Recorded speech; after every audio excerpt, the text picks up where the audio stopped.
مدرخات زرائي زلو حزب تግራይ زبتنو ናብ ሓደጋ ዘእቱ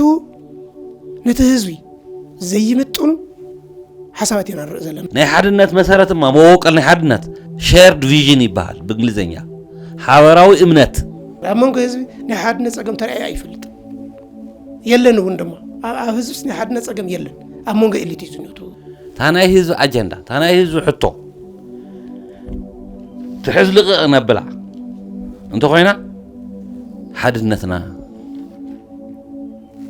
አይህሉን መሰል መጻዕድልና ጸልማት ይዝኸውን ክንጠፊና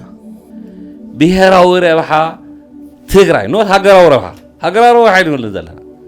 ብሔራዊ ረብሓ ትግራይ ማእኸሉ ዝገበረ ሓድነት shared vision እዩ ንትግራይ ዘተሓባብሮ ካውዚ ወፃእ ዘሎ ናይ ፓርቲ ኢንተረስ ናይ ግሩፕ ኢንተረስ ኣየተሓባብረዳን ምክንያቱ ኩልና ሓደ ክንከውን ኣይንኽእልን ሓደ ምዃንን ሓድነትን ነንወይን እዩ ሓድነት ትግራዋይ ምዃን እዩ ከምታ መኸተ ሓደ ዝነበርና ናይ ህዝቢ ረብሓ ማእኸልና እንተገርና ናይ ህዝቢ ትግራይ ረብሓ ማለት እዩ ኣብ ህልውኑ ኣብ መረበቱ ኣብ ፍትሒ ኣብ ግልጋሎት ኣብ ናብ ቦትኡ ምምላስ ኣብ ጥዕንኡ ኣብ ትምህርቱ